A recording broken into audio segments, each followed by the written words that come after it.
Senator Rodante Marcoleta is recognized. Marami pong salamat, Mr. President. Ako po ay tumatayo ngayon para sa isang usaping pampersonal at pangkalahatang pribilehyo. Ginoong Pangulo, ang gulo-gulo na po natin.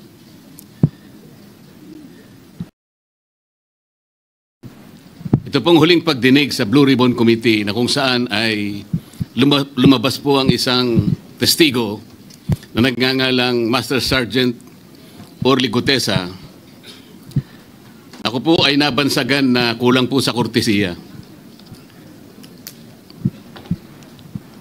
Para sa akin po ay hindi po tama na nagpapasaringan po tayo ng ganun. Iisa po ang ating layunin. Hindi po tayo magkakalaban sa layunin na matuntun po natin ang pinaka-problema kung bakit nasadlag po ang ating bansa sa ganitong kalagayan.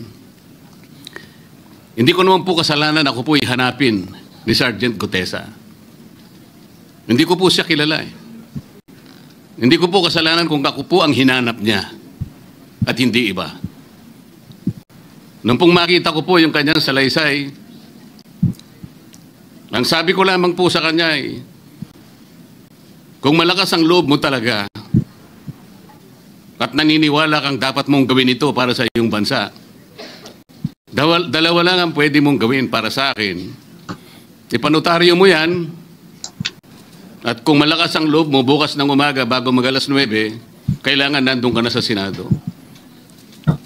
Alam po yung notaryo, para sa akin lang po yun eh. Gusto ko lamang siyang testingin kung talagang totoo nga ang kanyang mga gustong banggitin. Ang pinakamahalaga po ay haharap siya, tatayo, at susumpa sa kalagitnaan ng pagdinig. At doon ay pakikinggan natin. At doon ay sama-sama natin siyang i-interpolate. Tatanungin. Nakita naman po ninyo kung paano niya sinasagot ang bawat tanong. Walang pag-aalinlangan. Siya lamang po ang natatangi na testigo na kumonekta sa pangalan ni Saldico at Martin Romualdez. Wala nang iba. Ngayon po siya ay naharap sa napakaraming pasaring din. Bakit po ako ay walang kortesiya? Hindi po ba ako ay humingi ng panahon sapagkat hindi ko naman po alam kung talagang darating siya nung araw na yon, kaya hindi na po ako nagsabi. Gusto ko talagang paniwala ang darating siya. Dumating nga po siya. Kaya ako siya inilabas. Pero kung pag-uusapan po ay kortesiya, balikan po natin ang mga nangyari. Nung ako po ay chairman pa ng committee, nagkaroon po ng pagdinig. Unang pagdinig ay August 19, 2025. Isang araw bago po nagkaroon ng pagdinig ang Blue Ribbon Committee, ang ating pong kasama, si Senator Lacson, ay nagkaroon po ng posting. Sa Twitter po yata ito, hindi po ako sanay dito eh. Babasahin ko po, August 20, 2025. The Senate Blue Ribbon Committee hearing yesterday is akin to the cart going ahead of the horse. Had the cart waited one day, it would not have missed the details of the truth about the many substandard ghost projects and more that will be exposed in my privileged speech today. Yun po ba ay courtesy din? Sa akin pong palagay, hindi dapat po nagkaroon ng ganitong pagpapasaring. Alam ko po ba kung sino-sino ang tatayo para mag-deliver ng privileged speech? Matagal ko na pong sinabi noon kung kailan po ang pagdinig. Wala po akong itinago. Ngunit kung sasabihin na kung naghintay kami ng isang araw, ay mas marami pa sanang mga detalye at katotohanan ang naihayag.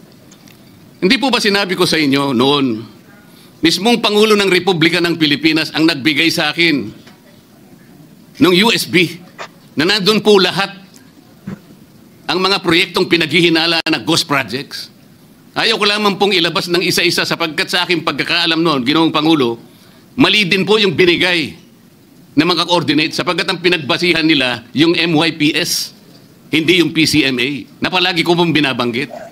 Sa mga kapatid, kahit na po yung mga binanggit na projects ng ating kasama Salig po sa mga maling coordination eh.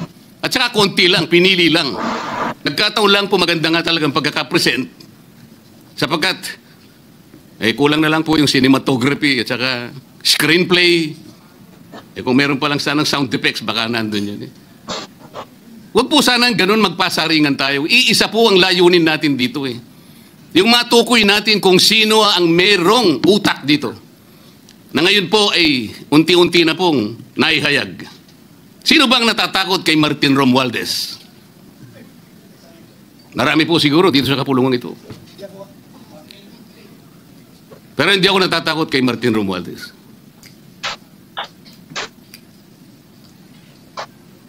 Ngayon po, kino-question po yung notarization ng statement ni Gutesa. Dahil yung babae po, yung abogadong babae, nag-notarize, tinalikuran po niya ang yung kanyang signature, yung kanyang pirma. Nandyan po ba yung assistant natin para ipakita po natin? Ayan po yung huling bahagi ng dokumentong ninotaryo dun sa opisina ng abogadang babae na ngayon ay tinatalikuran niya ang kanyang pirma. Doon sa right side po, ayan po yung ninotaryo sa dokumento ni Gutesa. Yung kaliwa po ay iba pong dokumento. Tingnan po ninyo yung pagkakahawig. Ibig po ba ninyong sabihin, Ginoong Pangulo, yun pong notarial details, yun po yung kulay blue, na kung saan nandyan yung PTR, nandyan po yung MCLE number, nandyan po yung kanyang roll number, yung kanyang address. Nakuha po ba ni Gutesa mula sa opisina ng abogada at in-stamp niya? Pagkatapos po yung detalye na nasa bandang kaliwa na kung saan makikita nyo document number, page number, book number, series of 2025. Makukuha po ba ni Gutesa mula sa libro, mula sa notarial register ng abogado? Paano niya makukuha? Tingnan po ninyo yung kabila, ganun din. Bakit po natin hahanapan ngayon si Gutesa at sasabihin pa natin dahil lamang tinalikuran ng babaeng nagnotaryo ang kanyang pirma? Pangkaraniwan na po kasi, Ginoong Pangulo, kahit pumunta kayo sa maraming lugar na kung saan nagnunotaryo, hindi nyo po makikita roon ang abogado. Iaabot nyo lang sa kanyang papel ninyo, pagkatapos isosoli niya sa iyo pagkatapos nyo magbayad. Itatanong po ba ni Ginoong Gutesa, bago siya umalis, tatanungin po ba niya doon sa babaeng kausap niya kung sino man yun, Madam, kayo po bang may pirma nito? Wala pong ganun eh. Ngayon, kung tatalikuran po ng abogado na yon ang kanyang pirma, ako na po mismo ang magdidirect ng prosecution sa kanya para madisbar siya, sapagkat ginagamit po niya yung opisina na yon. Pakita po ba natin, pwede po natin ipakita yung opisina, yung kanya, ayan po yung kanyang lugar. Ang opisina po niya ay sa Ermita, ngunit yan po ay ginagamit niyang address. Ayan po makikita ninyo. Notary Public 24/7. Ibig nyo sabihin, nandyan at hindi na natutulog yung abogado na yan. Sigurado meron isang tao dyan na pumipirma. At ginagaya na lamang ng kanyang staff o secretary yung pirma niya. Ganyan po palagi. Kalakaran. Kalakaran, ngunit hindi tama. Sapagkat sa batas po ng notaryo, kailangan nakaharap po yung magnunotaryo sa nagpapanotaryo. Bakit po niya ngayon sinabi na hindi niya pirma yon? Marang hindi niya pirma. Ngunit, tinayaan niya kung sino man ang taong yon na ipirma yung dokumento. Kagaya po ng nasabi ko, naging academic na po yung notaryo. Sapagkat ang tao ay tumayo sa ating kapulungan. Binasa niya yung kanyang statement. Yung mga bayarang media nga po, sinasabi pa eh. Kino-coach ko pa eh. Bakit ko po siya sinabihan na dahan-dahan siya? Dahil po nung panahon na binabasa niya na yung kanyang statement, sinusundan po namin yung kanyang binabasa. Binigyan ko po ng kopya ang chairman ng Blue Ribbon Committee. Binigyan ko ng kopya ang ating Senate President at yung aking katabi si Senator Gatchalian. Dahil 4 lamang pong original ang meron kami. Yung binabasa pala niya ay Xerox copy kaya may naputol sa baba. Gusto ko lamang pong ma-record ng totohanan. Dahil doon sa umpisa po niya, merong isang linya po siyang nalaktawan. Alam po ito ng mga kasama natin na sinusundan po habang binabasa namin. Doon sa pangalawa po, 2 linya naman po ang nalaktawan niya. Kaya gusto ko lamang pong maging maayos ang pagre-record ng kanyang statement. Ano po sabi ng mga bayarang media? Hindi ko naman po nila lahat. Kaya ako po hindi nagpapa-interview sa kanila eh. Alam ko po ang karakter ng ating media ngayon. Nakakaawa na po ang kalagayan. Binanggit na po ng dating Senate President ang nangyari do sa statement ni Diskaya. Siya ang kauna-unahang nagbigay ng statement na kung saan binanggit ang 17 congressmen. Ngunit nakakapagtaka. Hindi na po natin tinutuntun yung 17 na yon. Kagaya na nga sinabi ng Senate President, napupunta na, natutuon na yung pagtuntun sa mga kasama natin dito. Bakit po?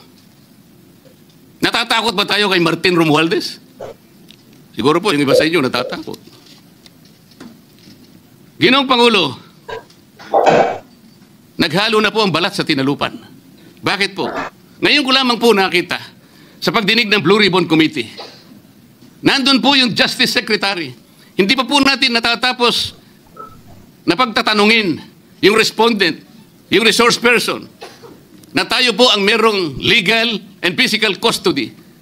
Hindi ko maintindihan kung bakit dadalhin niya sa kanyang opisina at pagbalik niya, meron na siyang supplemental affidavit.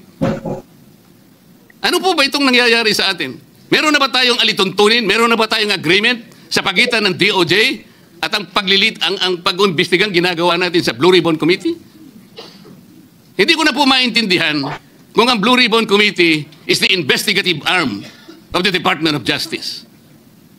Ang sabi ko po nung nasa ikalimang pagdinig pa lang tayo, sapagkat nakikita ko na po ito, kaya po naghangad pa ako sa ating chairman no na sana'y paraanin niya ako, meron lang akong gustong isang guni muna at pag-usapan sana muna.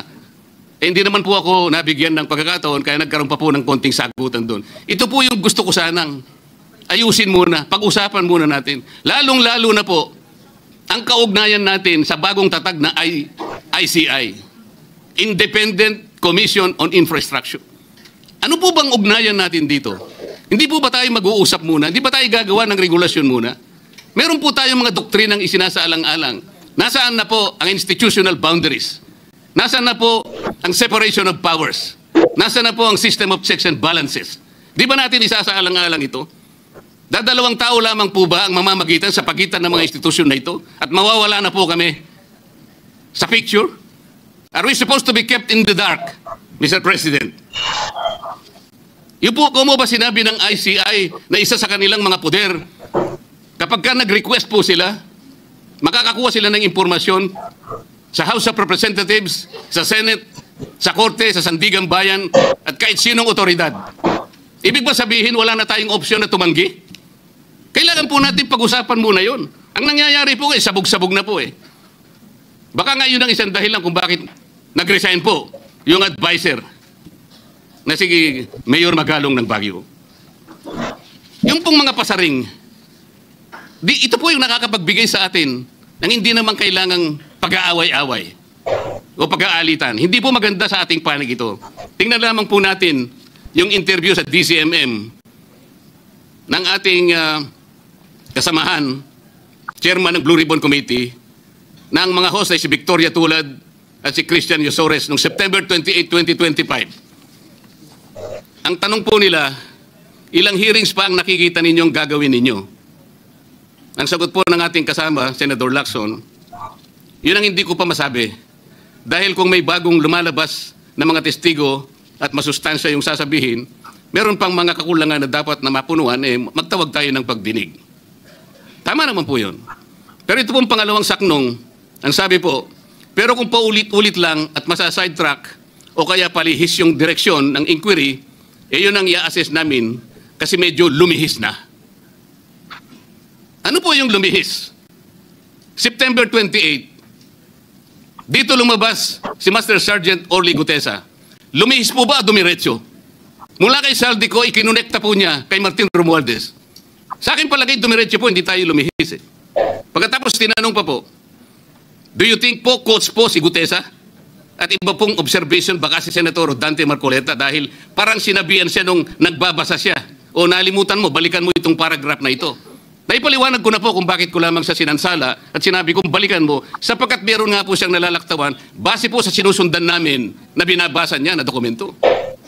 Ang sagot po ni Senator Lacson, medyo natawa pa nga siya, kayo nang humusga sa lahat ng yan, ay tayo nag-viral na. Siguro, ang sasabihin ko na lang, yung hula nyo, yun ang hula ko. O hula ko, hula nyo. Parang, your guess is as good as mine. Hindi po maganda yung inference eh. Parang lumilitaw, kinots ko eh. Bilang isang abogado, magmula po nung ako'y maging abogado, iniisip, hindi ko po ginawa yung mga bagay na ito. Kumisa nga ako eh. Hindi na abogado, sila pa yung nagsasabi eh. Katulad po ni Saldico. Ang sabi ko lang naman po eh, matunog na yung pangalan niya. Napakaraming sources ang nagsasabi, kumukonekta sa kay Saldico, pwede ba natin siyang imbitahin? Ang sabi po, hindi na raw siya imbitahin because of interparliamentary courtesy. Ang sabi ko po, ang interparliamentary courtesy hindi po nalalabag kung iimbitahin lang siya. Halimbawa, invitation letter lang. Nagawa ko po yun kay Congressman Toby Chanco. Voluntaryo po yun eh. Kung darating siya, salamat. Kung hindi siya darating, okay lang. Ngunit, ang pinag-uusapan natin ay problemang kasangkot na po ang kinabukasan ng ating bansa. Sasabihin ba natin interparliamentary courtesy? Nakikinig po ang buong bayan. Tatakpan po ba natin ng dahil sa interparliamentary courtesy? Nakasulat po ba sa bato yun? Absolute po ba yun? Yun po yung aking ikinasasama ng loob eh. Hindi po tayo dapat mag-away-away. Iisa po ang ating layunin. Ang ating bansa ang pinaka-importante sa ating lahat. Bakit po kinakailangang ilihis natin? Bakit po tayo gagawa ng paraan para pagtakpan po natin ang hindi dapat pagtakpan? Ginoong Pangulo, ngayon po ay masasabi ko, si Master Sergeant Orly Gutesa ay mas credible pa po kaysa sa marami sa atin dito sa kapulungan ito. Si Master Sergeant Orly Gutesa, mas matapang kaysa sa mas marami dito sa ating kapulungan. Maraming salamat po, Ginoong Pangulo.